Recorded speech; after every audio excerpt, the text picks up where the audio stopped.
이제 하나님께서 오늘 우리에게 주는 말씀 찾아서 우리 눈으로 보시고 또 함께 입으로 선포하고 귀로 듣는 시간입니다. 요한복음 16장 오늘은 5절부터 11절까지의 말씀입니다.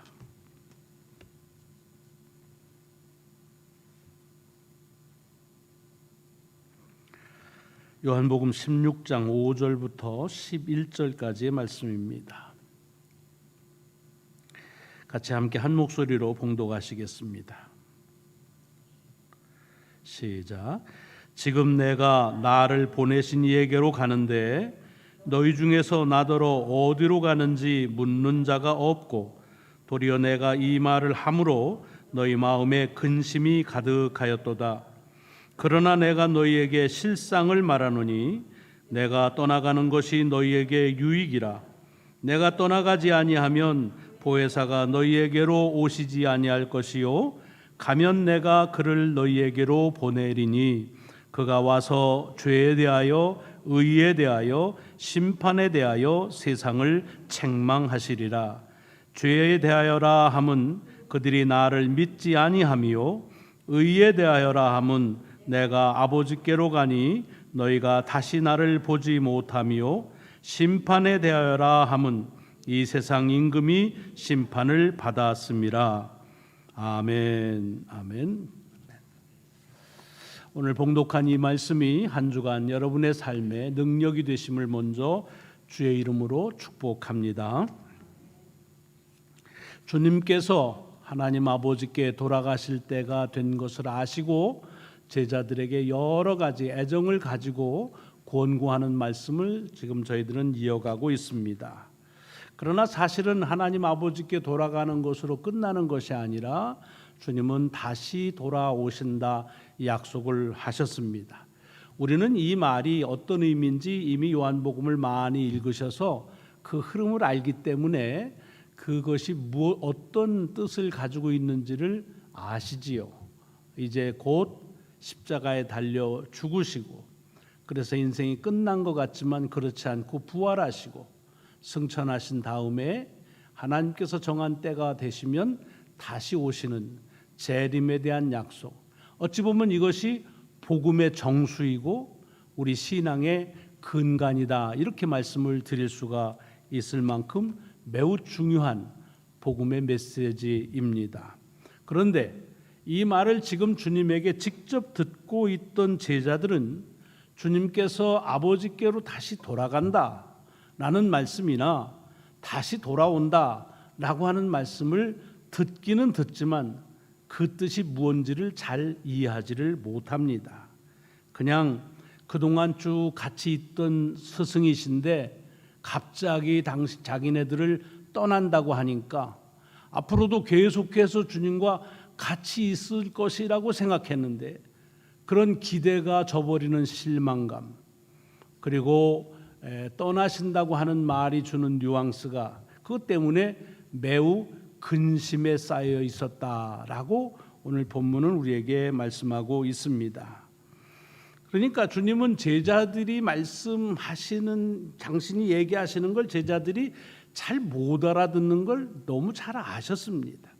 여러 차례 얘기했지만 그걸 못 알아듣는 제자들도 상당하지만 제자들이 못 알아듣는데도 불구하고 계속해서 말씀하시는 주님의 끈기 또한 상당합니다. 요즘 흔히 말하면 역대급이다 이렇게 말씀드릴 수 있어요. 그러는 이유가 있습니다. 왜 그렇습니까? 그걸 지금 말씀하는 것이 오늘 25장 16장의 말씀이에요. 지금은 너희들이 내가 한 말, 내가 이룬 역사의 의미가 무엇인지를 잘 모르겠지만 내가 가서 내 이름으로 하나님으로부터 하나님의 영 성령을 보내면 그 성령께서 오셔서 그래서 이 말을, 내가 하는 말이 무슨 뜻인지 그리고 그 말대로 이루어진다고 하는 그런 의미가 어떤 것인지를 알려줄 것이다 라고 하는 성령님에 대한 말씀을 쭉 길게 지금 이어가고 있는 것이 오늘 본문의 말씀의 흐름입니다. 성령께서 오셔서 맨 처음 하신다고 하는 말씀이 뭐였습니까? 보혜사라는 말로 그런 별칭을 가지고 파라클레토스, 영어로 직역을 하자면 advocate라고 하는 말로 성령님께서 오셔서 하실 일을 말씀하셨지요.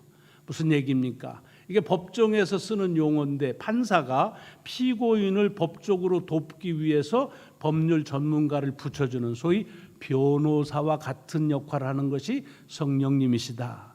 그래서 사람들이 사고를 당하면 그게 어느 법에 저촉을 했는지 또 무슨 법으로 이 보호를 받아야 될지 모를 때 그 일들을 자세하게 일러주고 도와주는 그런 변호사처럼 주님께서 말씀하신 것이 무슨 뜻인지, 하나님의 역사가 내게 어떤 연관이 있는지를 잘 모를 때 자세하게 우리의 곁에서 그것은 이런 말씀이라고 기억나게도 하고 깨닫게 하시는 애드보케이트하는 그와 같은 것이 성령님의 역사이시다. 그러니까 우리가 주님의 말씀을 기억하는 것은 기억력하고는 상관이 없다 말씀드렸습니다. 두 번째는 뭐였습니까?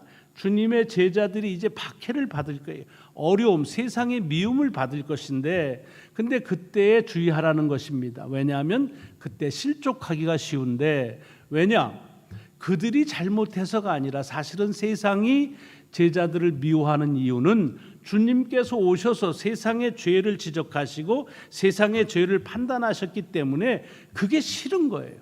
그래서 그렇게만 안 했더라도 세상이 주님을 좋아했을 텐데 세상의 죄를 지적하는 것 때문에 주님을 싫어하니까 주님을 따르는 제자들을 그래서 미워하는 거다. 그러니까 주께서 그렇게 말씀하셨잖아요. 세상이 너희들을 미워할 때에는 잘 생각해라. 그때는 사실은 너희들보다 나를 미워하는 것이다 라고 일러주셨습니다. 그런데 어때요? 이제 장차 그런 세상이 미워하는 박해 받으면 그런 일들을 또 언제 들었는지 감감하게 잊어버린단 말이죠. 뭐 우리나 비슷해요. 제자들이 그럴 때에 주님께서 성령님을 보내셔서 어떻게 하신다는 거예요? 실족하지 않게 하신다. 아니 시험 들거나 박해하면 다 시험 드나요? 그렇지 않죠. 이것이 사단의 역사라고 하면 견디면 되는 거예요. 참으면 되는 거예요. 인내하면 되는 거예요. 근데 언제 실족하느냐? 이게 하나님의 일이라고 얘기하면 그것 때문에 마음이 흔들리는 거예요. 아니 하나님이 살아계시는데 어떻게 내가 복음을 전하면서 그리스도 일을 하는데 이런 일이 내게 일어나게 되는가 라고 하는 것 때문에 실족하게 되는데, 그때의 성령님께서 제자들에게 말씀하신다는 거예요. 뭘 얘기하시는 거예요? 주님이 살아계실 때 너희들한테 이런 말씀하지 않냐? 세상이 미워한다고 했잖아. 그리고 세상이 너희를 미워하는 거는 너희를 먼저 미워하는 것이 아니라 주님을 미워하는 거라고 말했잖아. 그래서 주님을 미워하기 때문에 그래서 너희를 미워하는 것이야 라고 주님이 말씀하신 것을 기억나게 함으로 실족하지 않게 하신다 라는 것이 지난주에 우리가 나눴던 말씀입니다. 오늘은 세 번째, 성령께서 오셔서 하시는 일에 대해서 오늘 본문엔 이렇게 기록되어져 있습니다. 내가 그를 너희에게 보내리니 그가 와서 죄에 대하여 의에 대하여 심판에 대하여 세상을 책망하시리라. 앞에 거 수식어 빼면은 이 성령님께서 오셔서 뭐 하신다는 얘기냐면 세상을 책망하신다라고 돼 있습니다. 여러분 책망이라는 게 무슨 뜻인지 아시죠? 남을 책망해 보시거나 책망 받으신 적 있습니까? 저는 어렸을 때 아버지한테서 꾸중을 많이 들었습니다. 저는요 할아버지를 통해서 하나님의 사랑이 뭔지를 다 경험했어요. 우리 할아버지는 내가 기준이에요. 한 번도 나보고 잘못했다고 안 했어요. 그냥 뭐든지 내가 기준이에요. 근데 우리 아버지는 21에 저를 낳으시고 또 할아버지 댁에 이렇게 이제 놓고 해서 애비 없이 자란다는 소리 들을까봐 그래서 그랬는지 굉장히 엄하게 하셨어요. 그래서 100점 맞으면 문제가 쉬웠다 그러고 1등 하면 우리 군의 학교가 몇 개냐 그러고 한 번도 칭찬을 안 해주셨어요. 그리고 잘못하면은 회초리, 아카시아 나무 꼭 꺾어오라고 그래가지고 아까 우리 최 권사님 이곳에 오는데 하나님은 안 그러셔. 근데 우리 아버지는 늘 그렇게 하셨어요. 그래서 텐마로 이렇게 텐목 놓고 올라가라. 몇 대 맞을래? 근데요, 맞는 순간보다 그 회초리 준비해 오는 아카시아 꺾어오는 그게 더 아프고 더 힘들었어요. 책망을 받는 일, 소리내서 잘못했다고 지적하고 그래 처벌을 받아야 된다고 하는 그런 책망. 여러분들은 안 받으셔 보셨죠? 워낙 다작하게 이렇게 부모님 말씀 잘 듣고 사셔서 책망이 뭔지, 책이야 공책밖에 모르지 내가 책망 그런 표정이신데 안 그런 분도 계신 것 같아요. 책망이라고 하는 건 그래서 사람들이 별로 좋아하질 않아요. 꾸중 듣는 것이다 그래요. 틀린 말은 아닙니다. 책망에 그런 의미가 있어요. 그런데 오늘 제가 이제 지난주에도 그렇지만 제가 무슨 언어 공부를 많이 하진 않았습니다. 근데 이렇게 이제 주께서 딱 걸리게 하실 때에 그 본문을 한번 보게 하는데 이 헬라어로 책망하다는 말을 뭐라고 되어 있냐면 엘레게일이라 이렇게 되어 있습니다. 히라보로. 근데 이게 뭐냐면 이것도 법적 용어입니다. 법원에 재판할 때에 변호사와 연관된 말이 엘레게일이라는 말입니다. 좀 더 설명을 하면 이런 거예요. 이제 재판을 하면 이제 피고인이 있지 않아요? 그러면 그 사람에 대해서 여러 그 사건에 대해서 연관된 사람들이 증인으로 서잖아요. 근데 증인들이 사실만을 얘기해야 되는데 어떨 때는 전혀 사실이 아닌 것 가지고 위증할 때가 있습니다. 피의자에 대해서 굉장히 어려움을 줍니다. 억울하지요. 그런 일이 전혀 없었는데도 그랬다고 얘기하면은 정말 펄쩍 뛸 일 아니겠습니까? 근데 법적으로 그렇게 지적하는 일에 대해서 피해자 당사자가 아무리 변명해도 그것은 법적인 효력이 없습니다. 그래서 변호사가 그 일에 대해서 그런 거짓 증언이 있다고 한다면 그것을 반론을 제기하죠. 이러한 것 때문에 이것은 거짓이다 라고 말합니다. 그것이 변호사가 그렇게 변증하는 것을 엘레게일이다 그렇게 말합니다. 상대방이 거짓말한 것에 대해서 그렇지 않다, 사실은 이거다 라고 얘기하는 것이 엘레게일이라는 겁니다. 그런데 이거를 한 번만 그냥 해보고 그래요? 이게 아닙니다. 설득될 때까지, 인정받을 때까지 지속적으로 하는 것, 그것이 엘레게일 책망이라고 하는 단어의 본래의 뜻입니다. 성령님께서 이 땅에 오셔서 하시는 일이 그 엘레게일, 우리를 향해서 변론하신다는 말씀입니다. 어떨 때 세상에서 사실이 아닌 것 가지고 사실인 것처럼 얘기하는데, 여러분 그렇게 될 때 있잖아요. 참 속된 표현을 하면 미치고 팔짝 뛸 일이지요. 근데 어때요? 내가 아무리 아니라고 그래도 믿어주지도 않지요. 아무리 얘기해 보세요.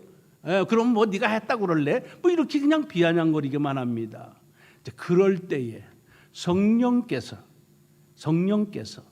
내 입장에서 사실은 이런 것이다 라고 하면서 그 거짓된 것, 사실이 아닌 것에 대해서 책망을 하신다 라고 하는 얘기입니다.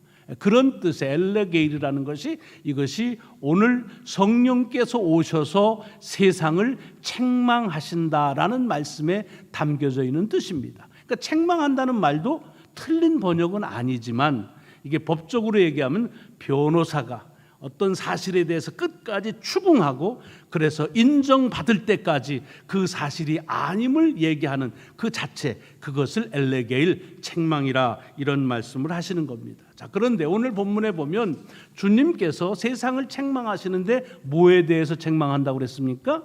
죄에 대하여, 의에 대하여, 그리고 심판에 대하여 책망하신다고 되어 있잖아요. 여러분 이 말이 무슨 뜻이냐? 여러분 세상에서 죄에 대해서 틀리게 말했다는 얘기죠. 그러니까 책망하겠죠. 아니다 그런 뜻입니다. 자, 그러면 세상에서 죄에 대해서는 뭐라고 말합니까? 여러분 세상에서 죄가 너무 얼토당토한 것 가지고 죄라고 그렇게 뒤집어 씌우지는 않습니다. 사람이 하지 말아야 될 일들을 하는 도덕적인 윤리적인 선을 넘어선 것은 그 죄라고 합니다. 간음하거나 살인하거나 도둑질하거나 거짓말하는 이런 사람이 하지 말아야 될 것을 하면 그것이 죄가, 그게 세상이 정한 죄입니다. 의는 어떻습니까? 반대지요. 사람이 마땅히 해야 되는 일을 하는 것이 의롭다.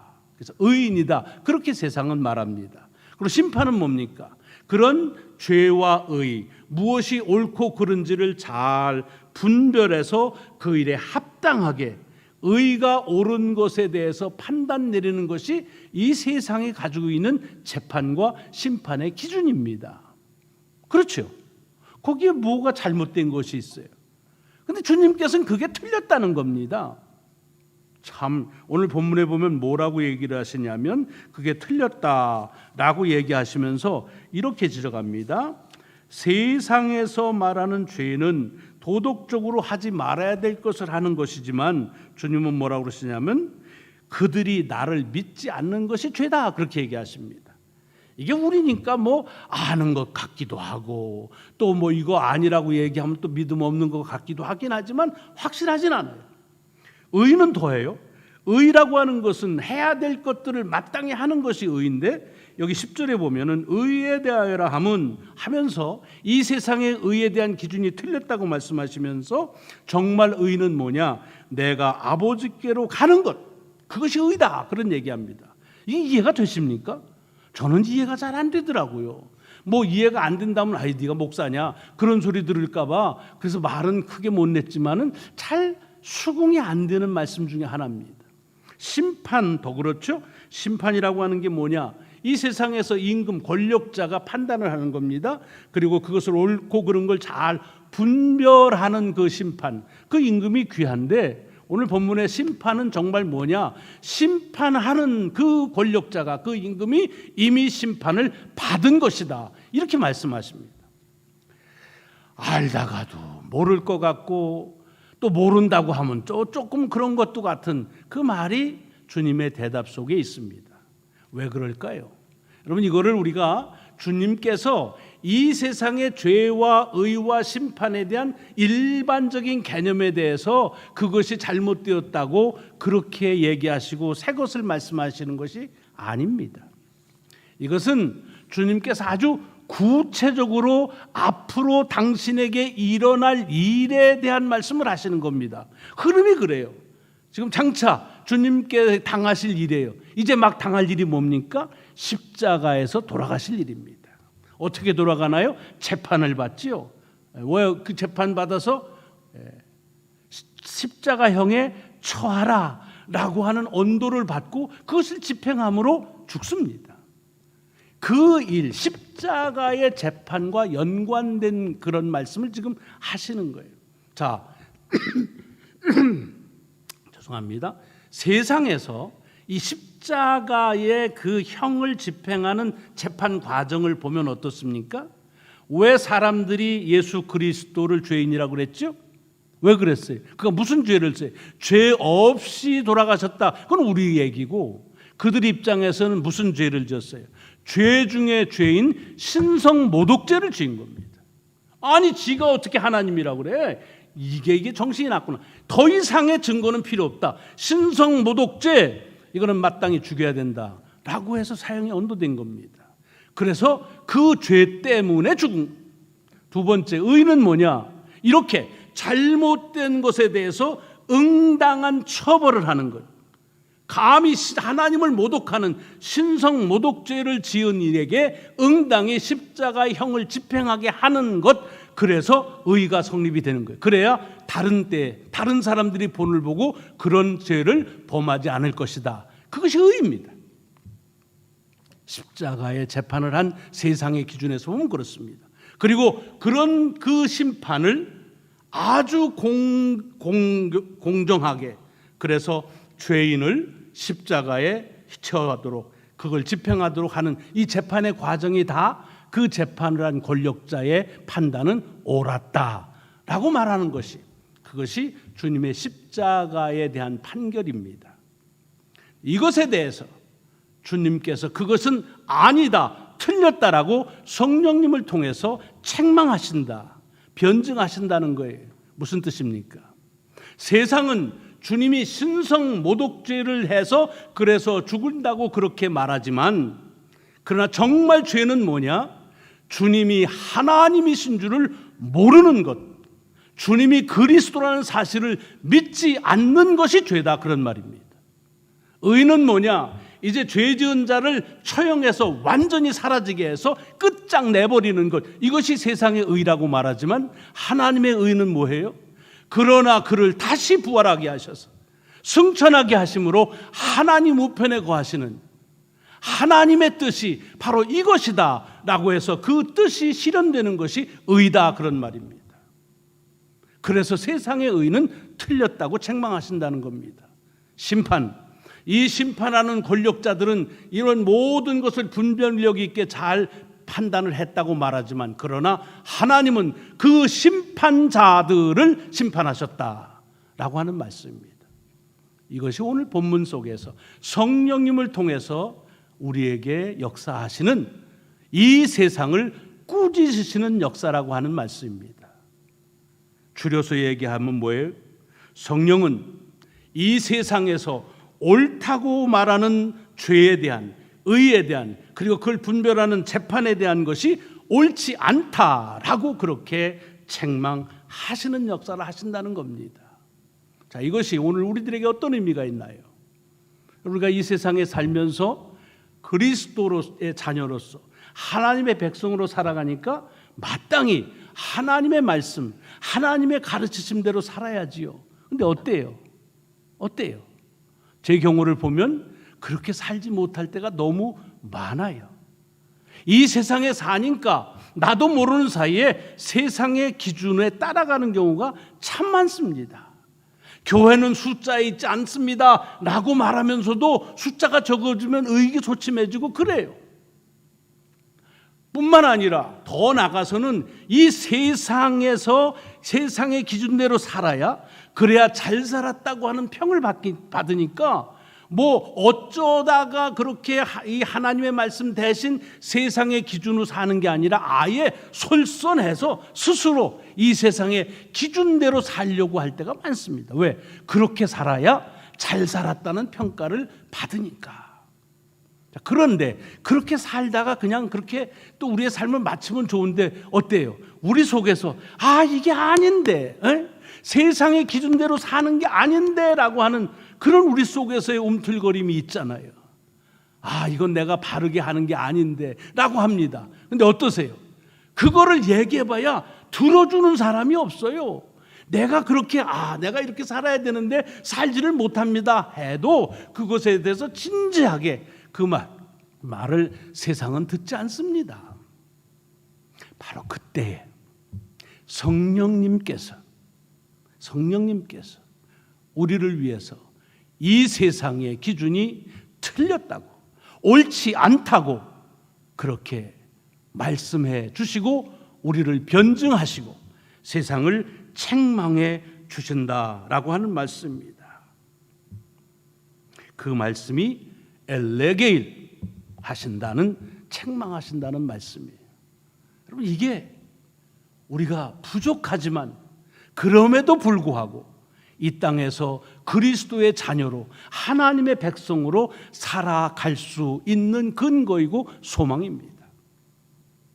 우리는 약해서 자꾸 세상의 기준을 따라가고 싶고 따라서 살면서 세상에서 인정받고 싶을 때, 그때 세상을 향해서 삶의 참된 의미는 이것이 아니라고 그렇게 깨우쳐 주실 뿐만 아니라 우리를 향해서도 엘레게일, 책망하시면서 똑바로 살게 하시는 그런 성령님의 역사가 있으시기에 오늘 우리도 그리스도의 자녀로서의 삶을 부족하지만 이어가고 있다고 하는 말씀입니다.